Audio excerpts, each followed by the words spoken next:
रामचरितमानस एक ऐसा ग्रंथ है जिसमें जीवन जीने की कला छुपी हुई है, जिसमें जीवन की वास्तविकता छुपी हुई है। जीवन के प्रत्येक मोड़ पर हम रामचरितमानस की चौपाइयों को अपने जीवन में सही पाते हैं। रामचरितमानस की प्रत्येक चौपाई जीवन जीने की कला और जीवन में होने वाली घटनाओं से हमें परिचित कराती है।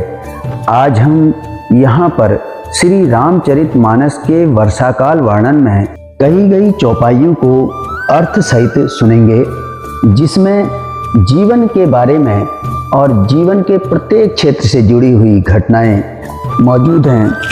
भक्तजनों, यह चौपाइयाँ हमें अपने जीवन में बहुत कुछ सिखाती हैं।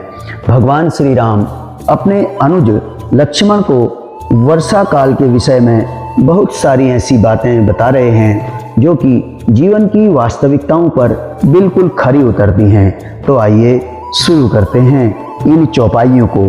पहली चौपाई है दामिनी दमक रही घन माही, खल के प्रीति जथा थिर नाही। अर्थात बिजली की चमक बादलों में ठहरती नहीं, इसी प्रकार नहीं ठहरती जैसे दुष्ट की प्रीति कभी भी स्थिर नहीं रहती। मित्रों, रामचरितमानस की प्रत्येक चौपाई अपना विशेष अर्थ रखती है। यदि इसको पूरे अर्थ के साथ समझा जाए तो यह हमारे जीवन में बहुत सारे सकारात्मक बदलाव लाती है। आप लोगों से निवेदन है कि हमारे इस रामचरितमानस के प्रसंग को अधिक से अधिक लोगों तक शेयर करें, और यदि आप पहली बार हमारे चैनल पर आए हैं तो हमारे चैनल को सब्सक्राइब अवश्य करें मित्रों, और कमेंट बॉक्स में अपनी राय जरूर दें। आपका एक लाइक हमारे उत्साह को बढ़ाता है। अब आइए आगे की चौपाइयों को अर्थ सहित जानते हैं। आगे की चौपाई है वर्षहि जलद भूमि निहराए, जथा नवहि बुध विद्या पाए। बूंद अघात सहहि गिरि कैसे, खल के वचन संत सह जैसे। अर्थात बादल पृथ्वी के समीप आकर अर्थात नीचे उतरकर बरस रहे हैं, जैसे विद्या पाकर विद्वान नम्र हो जाते हैं।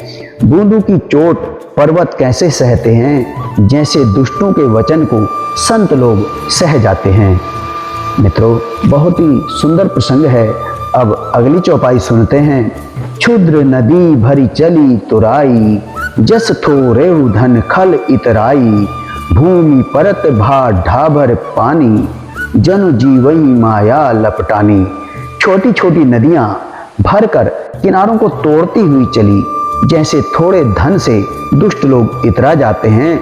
अर्थात थोड़ा ही धन पाने पर जो दुष्ट लोग होते हैं वो मर्यादा का त्याग कर देते हैं। उसी प्रकार छोटी नदियां थोड़ा सा जल भर जाने पर अपने किनारों को तोड़ती हुई अपनी मर्यादाओं का उल्लंघन करती हुई बह रही हैं। पृथ्वी पर गिरते ही पानी गंदला हो गया है, जैसे शुद्ध जीव के माया लिपट गई हो। सिमिटी सिमिटी जल भरहि तलावा, जिमि सदगुण सज्जन पहि आवा। सरिता जल जल निधि महु जाई, होई अचल जिमि जीव हरि पाई।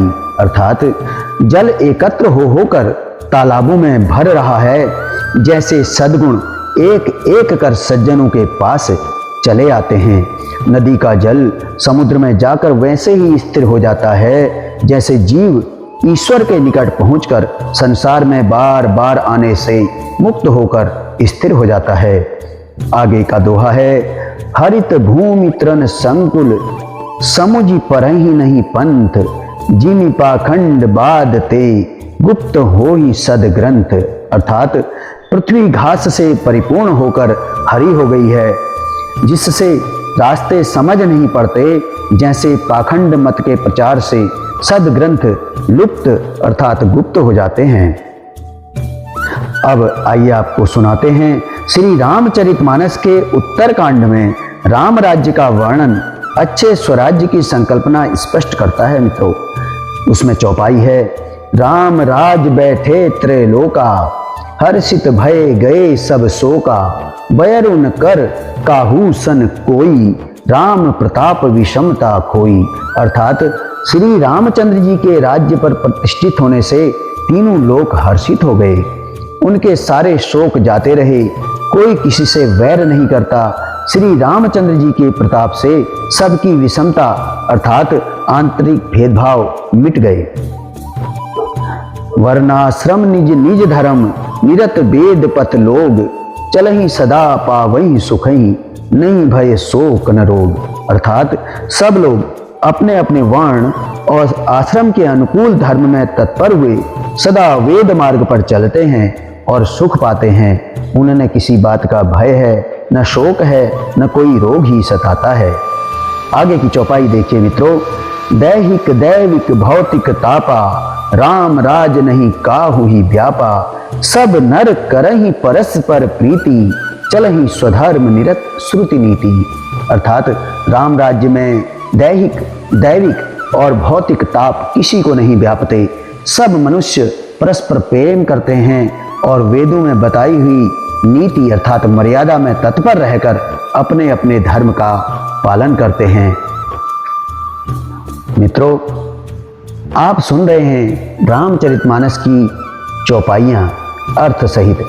अल्प मृत्यु नहीं कौनिउ पीरा, सब सुंदर सब बिरुज शरीरा, नहीं दरिद्र को दुखी न दीना, नहीं कोई अबुद न लक्षण हीना। अर्थात अल्प आयु में किसी की मृत्यु नहीं होती, न किसी को पीड़ा होती है। सबके शरीर सुंदर और निरोग हैं। न कोई दरिद्र है, न दुखी है, न दीन ही है, न कोई मूर्ख है, न शुभ लक्षणों से हीन ही है। सब निर्दम्भ धर्मरत पुनि, नर अरु नारी चतुर सब गुणी, सब गुणज्ञ पंडित सब ज्ञानी, सब कृतज्ञ नहीं कपट सयानी। अर्थात सब दंभ रहित हैं, धर्म परायण हैं और पुण्यात्मा हैं। पुरुष और स्त्री सभी चतुर और गुणवान हैं, सभी गुणों का आदर करने वाले और पंडित हैं तथा सभी ज्ञानी हैं। सभी कृतज्ञ अर्थात दूसरे के किए हुए उपकार को मानने वाले हैं। कपट चतुराई धूर्तता किसी में भी नहीं है। भक्तजनों, संतों ने अनुभवों के आधार पर बताया है कि भक्ति मार्ग से अपने इष्ट की प्राप्ति करना सरल है। भक्ति के लिए अनेक शास्त्रों का अध्ययन आवश्यक नहीं है। केवल भावों की निर्मलता और आस्था की दृढ़ता ही भक्ति है। श्री रामचरितमानस में भगवान श्री राम ने माता सबरी को 9 प्रकार की भक्ति बताई है। श्री रामचरितमानस के अरण्य कांड में नवदा भक्ति की चौपाइयां सुनिए, उनको अर्थ सहित सुनिए मित्रों। जाति पाति कुल धर्म बढ़ाई, धन बल परिजन गुण चतुराई, भगत हीन नर सोहई कैसा, जल बिनु बारिद देखिए जैसा। अर्थात जाति पाति कुल धर्म बड़ाई धन बल कुटुंब गुण और चतुरता इन सब के होने पर भी भक्ति से रहित मनुष्य कैसा लगता है, जैसे जलहीन बादल शोभाहीन दिखाई पड़ता है। नवदा भगति कहूँ तोई पाई, सावधान सुन धरु मन माही, प्रथम भगति संतन कर संगा, दूसरी रति मम कथा प्रसंगा। भगवान श्री राम माता सबरी से कहते हैं, हे सबरी, मैं तुमसे अब नवदा भक्ति कहता हूँ, सावधान होकर सुनो और मन में धारण करो। पहली भक्ति है संतों का सत्संग, दूसरी भक्ति है मेरे कथा प्रसंग में प्रेम, गुरु पद पंकज सेवा, तीसरी भगति अमान, चौथी भगति मम गुण गण, करई कपट तजिगान। तीसरी भक्ति है अभिमान रहित होकर गुरु के चरण कमलों की सेवा और चौथी भक्ति है कपट छोड़कर मेरे गुण समूह का गान करें। मंत्र जाप मम दृढ़ विश्वासा, पंचम भजन सुवेद प्रकाशा, छठ दम सील बिरति बहु कर्मा, निरत निरंतर सज्जन धर्मा। अर्थात राम मंत्र का जाप और मुझ में दृढ़ विश्वास, यह पांचवी भक्ति है जो वेदों में प्रसिद्ध है। छठी भक्ति है इंद्रियों का निग्रह, शील अर्थात अच्छा स्वभाव या चरित्र, बहुत कर्मों से वैराग्य और निरंतर संत पुरुषों के धर्म में लगे रहना। तत्पश्चात भगवान श्री राम माता सबरी से कहते हैं, सातम सम मोहि मय जग देखा, मोते संत अधिक करी लेखा, आठम जथा लाभ संतोषा, सपने हो नहीं देखई पर दोषा। सातवीं भक्ति है जगत भर को समभाव से मुझ में ओत प्रोत अर्थात राममय देखना और संतों को मुझसे भी अधिक श्रेष्ठ मानना। 8वीं भक्ति है जो कुछ मिल जाए उसी में संतोष करना और स्वप्न में भी दूसरे के दोषों को न देखना। 9 सरल सब सन लछल हीना मम भरोस ही हरस न दीना। 9 महु एकौ जिनके होई नारी पुरुष सचराचर कोई।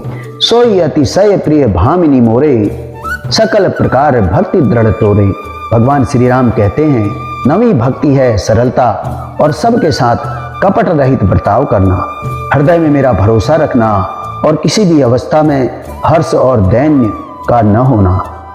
इन 9 में से जिसके पास एक भी भक्ति होती है वह स्त्री पुरुष जड़ चेतन कोई भी हो, हे भामिनी मुझे वही अति प्रिय है। फिर तुझ में तो सभी प्रकार की भक्ति दृढ़ है। भक्तजनों, यह थी रामचरितमानस की कुछ चौपाइयाँ। मित्रों, यह चौपाइयाँ हमें निरंतर जीवन में कुछ न कुछ बहुत ही सुंदर ज्ञान सिखाती हैं और जीवन जीने की कला को सिखाती हैं और हमारे जीवन में किस किस प्रकार से पड़ाव आते हैं, उन पर कैसे पार पाया जा सकता है, समाज में किस प्रकार के लोग रहते हैं, उनके कैसे कैसे विचार हैं, इसी प्रकार का ज्ञान और इसके भी अलावा सभी प्रकार के ज्ञान से परिपूर्ण करती हैं। आपसे निवेदन है कि इस ज्ञान को अधिक से अधिक लोगों तक शेयर करें मित्रों। और यदि आप हमारे चैनल पर पहली बार आए हैं तो हमारे चैनल को सब्सक्राइब अवश्य करें। और यदि आपको यह चौपाइयाँ पसंद आई हों तो कमेंट बॉक्स में जय श्री राम लिखकर एक लाइक अवश्य दें मित्रों, क्योंकि आपके लाइक करने से और कमेंट लिखने से हमारा उत्साह बढ़ता है और हम इसी प्रकार से आप लोगों की सेवा में हमेशा तत्पर रहते हैं। भगवान प्रभु श्री राम सदैव आपकी रक्षा करें। जय सिया राम।